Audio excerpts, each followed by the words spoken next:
Okay, today we're looking at a little primer on something that's called pedal point. And pedal point is just something a term maybe you've heard it thrown around in jazz, and sometimes you hear it thrown around in like organ music and classical music. But it's essentially a really great device for kind of creating suspense and creating drama towards the end of a piece or even in the middle of a piece, um, and kind of prolonging the arrival of a tonic or kind of making it a little more dramatic. And so the way we're going to jump into this is actually by looking first at a few examples of pedal points from Johann Sebastian Bach's son, C.P.E. Bach, Carl Philipp Emanuel Bach, from his essay on the true art of keyboard playing. And this essay was apparently published in 1753 and was widely circulated, and supposedly Mozart had the book and also Beethoven had the book, and they used it when they were younger or taught from it. I'm not exactly sure how much they used it, but they had the books and valued it in some regard. So here's what this is from the book. I'm going to read something from the book. It's from the section that C.P.E. Bach calls accompaniment. So he's talking about organ point and in relation to accompanists. So he says, the organ point occurs when various harmonic changes, often involving tied notes, are made over a held or repeated note. That's the organ point or the pedal point. He's calling it organ point, but it's the same as a pedal point. It appears generally in learned things, especially fugues, near the end over the dominant or over the final note. So if you're in the key of C, he's saying you could hold a G pedal point for the dominant, play some chords over that, and then move to a C for the tonic. You can have a pedal point over the dominant, a pedal point over the tonic. The organ point, okay, so occasionally it will be found in the course of a piece over the dominant or tonic of a key reached by modulation.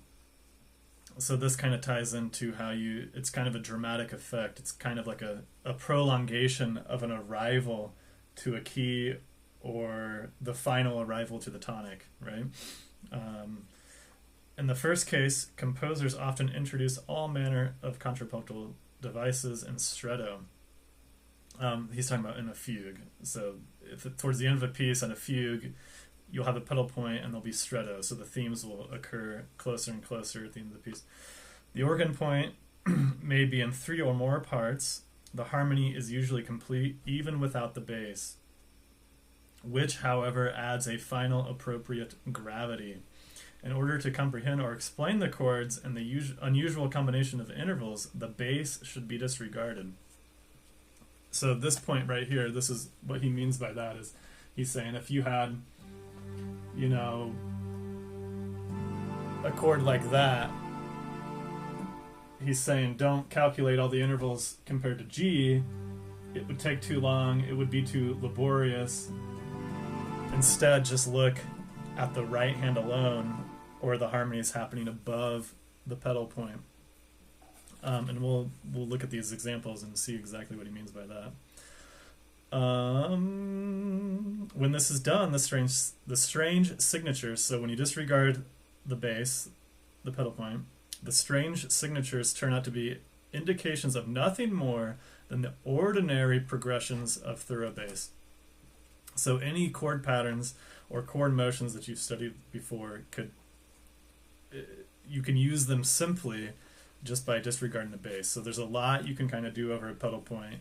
And in fact, modern composers like John Williams and romantic era composers like Franz Liszt, they go pretty far out over these pedal points because, as C.P.E. Bach explains, the pedal point adds an appropriate gravity to it. So this sense of gravity allows you to get away with a lot more harmonic devices. We won't go too far out in this primer here, but Okay, going on and finishing what C.P.E. Bach has to say. It is not easy to figure organ points, so they are usually set testo solo.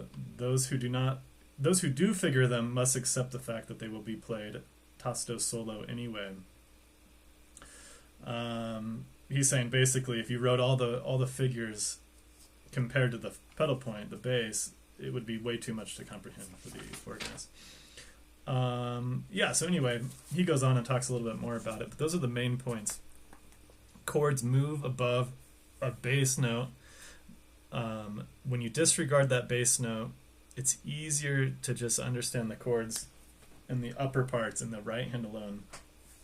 So let's dive into example 1 here. In this example, he has the bass and then the pedal point on G you see here. This is a dominant pedal point because we're in the key of C, no sharps or flats, key of C, dominant pedal point. And these figures, some of them are a little tricky to figure out because they're compared to the bass. Right immediately after this first example, he gives the figured bass as if it was just the chords above. It's almost like a secondary bass, figured bass line. And so today we might be inclined to just think of the chords, like what are the chord names that are happening, but this is like his equivalent. Being a theorist and composer who primarily thought in figured bass and not in fundamental roots. Yeah, so anyway, let's look at this example. This example is it's in 3 parts. The right hand harmonies are happening in 2 parts. The pedal point's on a dominant. He's basically playing around with dissonance and resolution here. Let's hear this example.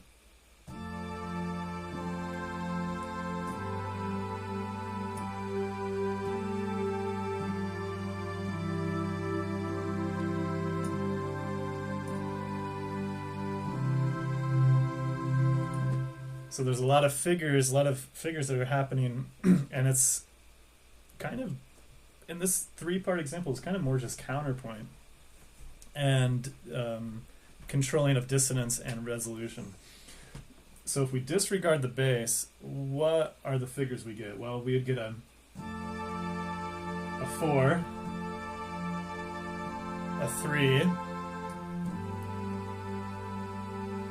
and then we get a 2, 3, 2, 6, 7, 6, 7, 6, 6. Right? And down here you kind of see, this is the example. He says it's a 6. I suppose I could see that it's more of like a 6-4-2 chord, because you have that D note. So if it was a fuller chord, more harmonic, I think it would be this. He says it's just a 6 in the right hand alone, which I could see that. And then on the next chord he says it's a 4-2. So this dissonance, this 2 is a 2, could be extrapolated into a 6-4-2 chord compared to the right, within the right hand alone. Again, we're disregarding this left hand. 6-4-2, that resolves into a 5 chord.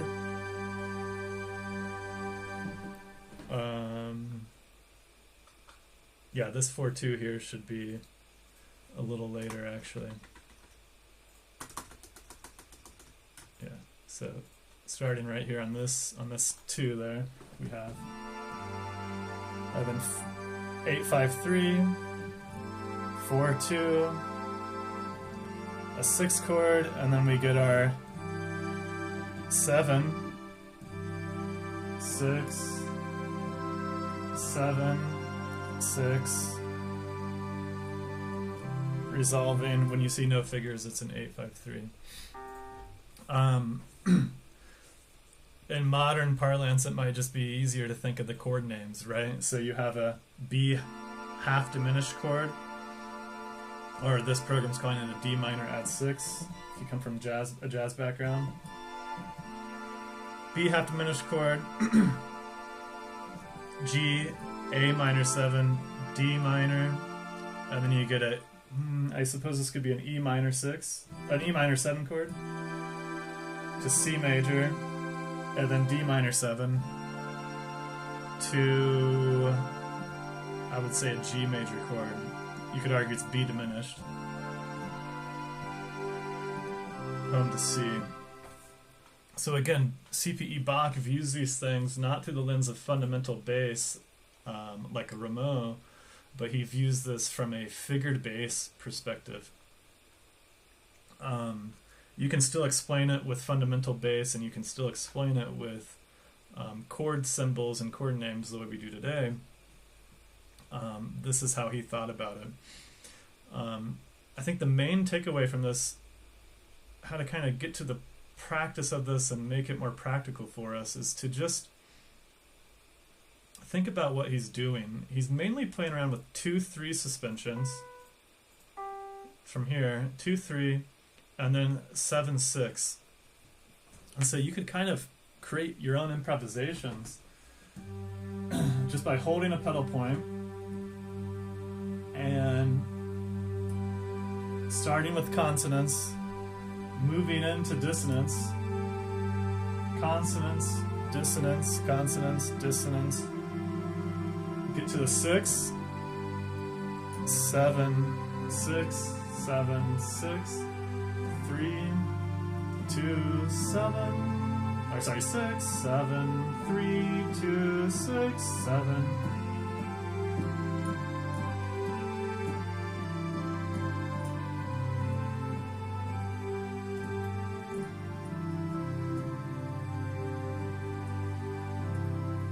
And you could do the same exercise with three voices, but for now I think it'd be good to just play around with 2 voices.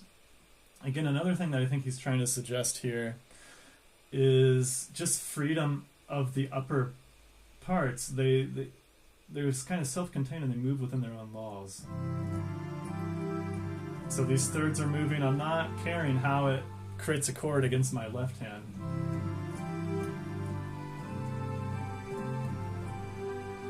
Maybe you could have a circle of fifths progression in the right hand over the G.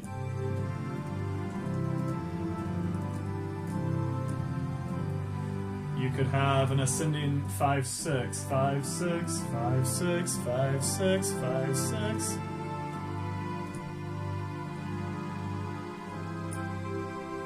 5-6. You could have down 3 up 2, down 3 up 2.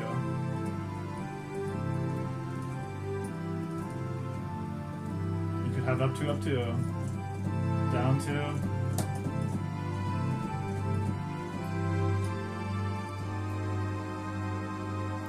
Throw some applied diminished 7th chords.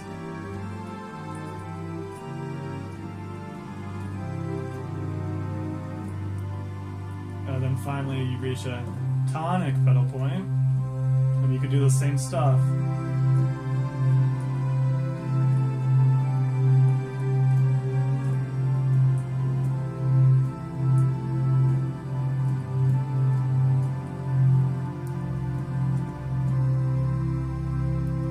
So there's a lot you can kind of extrapolate and conclude from just a simple example like this. Try in different keys. But basically, the harmonies above move. They move in this era. They move in the same key as the pedal points, but they move based upon their own logic, kind of disregarding what intervals they make with the bass, with the pedal point. And that, I think, could probably sum up most of the pedal points you hear in the Baroque era, and probably even classical era until, like, maybe there's some exceptional examples by Mozart or late Beethoven, but they would definitely be an exception. Okay, so as C.P.E. Bach moves to the second example, he's basically just adding more voices. So this next example is in four voices, so complete four voice harmony. And so that means three notes in the right hand, still one note for the pedal. In this example, we see how the kind of dissonance and resolution that's happening within the upper parts alone is now extrapolated into chords. Previously, it was just kind of like the core counterpoint of the dissonance resolution. Here we see how even just two voices can imply a full chord. It's not exactly the same counterpoint, but there is some relation. Okay, so let's hear this example. We start on a dominant pedal point, 6/4 chord, classic 4/3 suspension. Now we get a kind of what would be a tonicization of G, but now it goes straight into G7 because we're on a dominant pedal point. We don't want to feel like G is home yet. 6/4 again, 4/3 in an inversion. Okay, now we have a pure G dominant 7, and then we're going to go home to C. Okay, now we can get more juice out of the C chord. C7. This is a suspension, a 9/8 on an F chord, right? I'm just thinking of the right hand alone. And then going on, F, G7.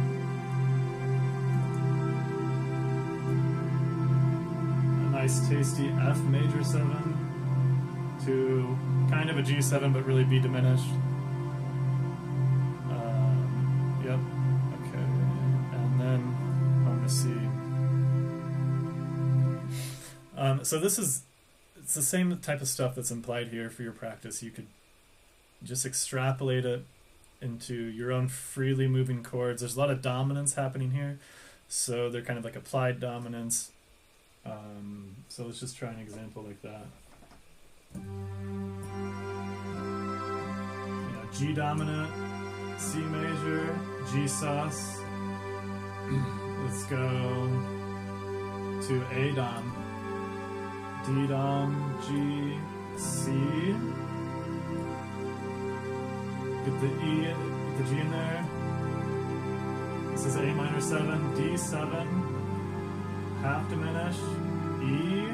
It's kind of further out. I'm not sure if Bach would have, C.P.E. would have gone this far with that. Something I do see in Chopin more romantic era is going from this D7 to a D half diminished 7. Okay, now let's go to a tonic pedal point.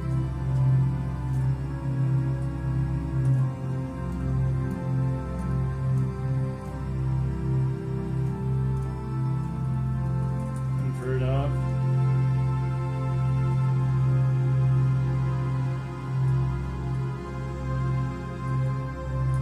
F minor. So this is kind of the language of Baroque era, early classical type of pedal points. Okay, and again, these figures are wild and would be very time consuming to figure out the chords based upon the figures compared to the pedal point. So again, they have their kind of own logic. You see much easier figures here than these kind of sometimes 3 figures per chord. You know, very time consuming here. When you think about just the upper parts as their own self-contained chords, much easier. All right, final example here. Lots of diminished 7th chords, dominance.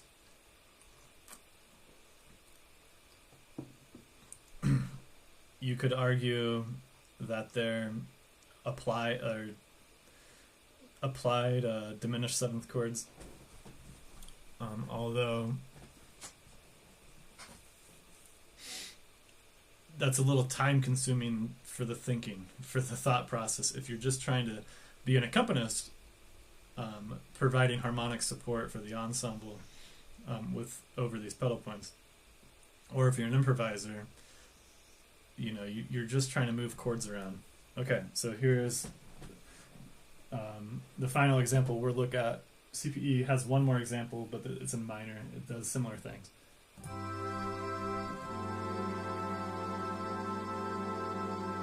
So this is like a D9. I mean, my modern theory says this is a D9 chord.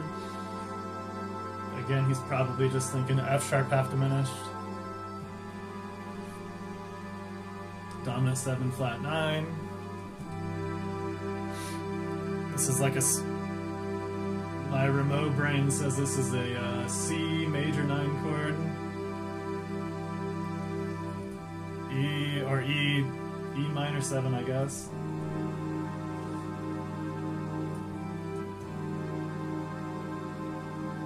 And this could be an applied chord to G dominant, considering we arrive at a G sus, and then G flat 9 again, off to the tonic pedal point, C dominant,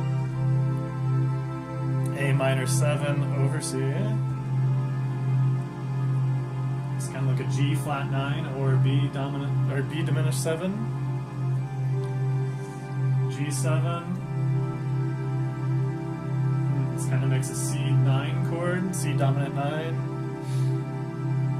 Kind of an applied movement to the F, holding the E for dissonance, and then this F major 7 goes to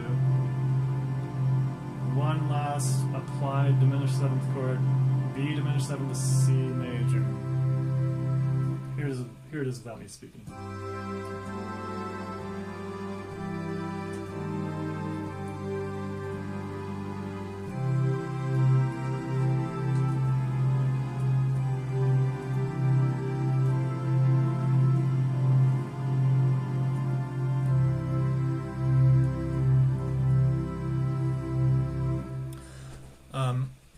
I'll be doing more videos in the future about how to practice these things, how to maybe transpose. Obviously, you could transpose them into different keys. You could, but you could also invert the upper parts, voice them differently, have them in open voicings. You could have them in a chorale style, which is 2 notes in the right hand, 2 notes in the left hand. That gives you different pathways. And all these exercises are just kind of there to give you more fluency, to where you can see the chords in all different arrangements. Because it might be easy in the block position, but in an open position or even a chorale position, they kind of hide a little bit. They kind of get harder to see, but they kind of get. They can be better sounding in these open chorale-like positions, and they more fluid and more voice independence in that way. Although it's not as easy as just finding the block chord and saying chunk, All right. In the next video on pedal point, I'll be covering some extraordinary examples from Franz Liszt, Second Ballade. He has some beautiful pedal points that kind of lean towards our more modern way of thinking of sus chords and suspended chords, and it's kind of pushing towards French Impressionism. It's kind of an early example of that, and the way of thinking we can get out of those examples is pretty extraordinary and opens a lot of doors for improvisation and composition, and it's still over these pedal points. Thank you, and happy practicing.